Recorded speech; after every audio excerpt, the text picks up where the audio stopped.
caminin açık olması da hem hoca hem mürit suçu. Cami kapatın. Orada hücre var. Eğer adam namazı görürse orada.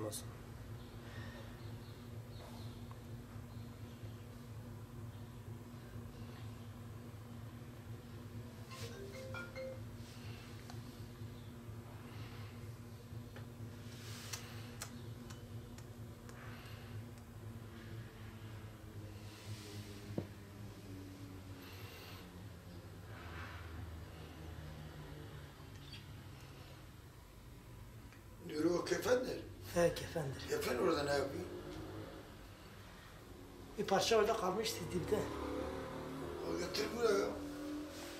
Gözü parçaydı ya, sağlam değil. O masa öyle temiz. Bu kırmızı için orada kalmış. Orada. 8 senedir oradadır. Bak.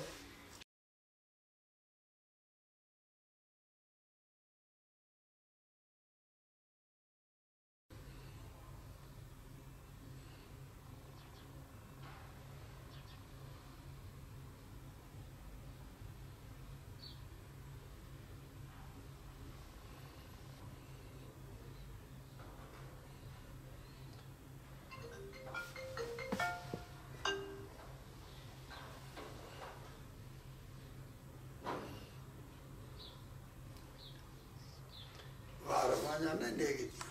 Ben İlke Haber Arası'na çok teşekkür ederim. Bundan bir hafta evvel bizim gördüğünüz cihazları çaldı. 8-9 milyarlık cihazlarını çaldılar. Arkadaşları çaldı. İlke Haber Arası çaldı. Arkadaşlar geldiler. Gerekeni yaptılar. Biz de ona göre basına verdik. Arkadaşlar da kaç sayfediler. Bütün medya duydu. Ulusal medyada duydu. Tek tek tespit ettiler. Polisi çağırıp polis de geldi. Bizimle beraber itfada geçti. Baktık. Bütün kameraları nasıl, nerede gelmiş, nerede gitmiş, nasıl çalıyor, hepsi polis tespit edildikten sonra peşlerine takıldı. 24 saatte onları yakaladı. Bu diğer şeylere örnek olacak. Bundan bir hafta evvel bildiğiniz gibi bu caminin cihazları çaldılar. Biz geldik, batı cihaz cami görevlisine sorduk, diyorlar çalmayacak haberimiz yoktu. Biz de bu ilke haber arasında Allah razı olsun bu ekibe haber verdik. Bu ekip de alal acele geldi, Allah razı olsun. Yani %90 onun sayesinde bu şey yayın yapıldı. Ona çağırdı geldiler, işte röportaj yaptılar. Bu işte gördüğünüz 8-9 milyar bizim şeyimi çaldılar, cihazlarımı çaldılar. Hatta biz gitti yeni cihazla biz de almaya giderdik. Polis duyar duymaz 24 saatte polis onların arkasında kamera gelip kamera şeylerine baktı. Durumuna baktı, ondan sonra polis arkasından düştü. 24 saatte polis onu yakaladı, getirdi, cihazlarını da getirdi.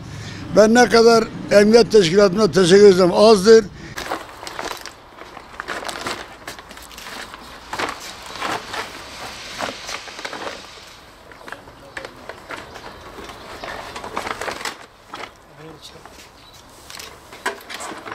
Kefenimizi de kefenleyelim.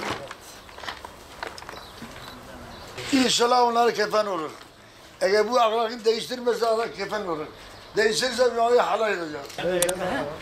Demek ki tekrar.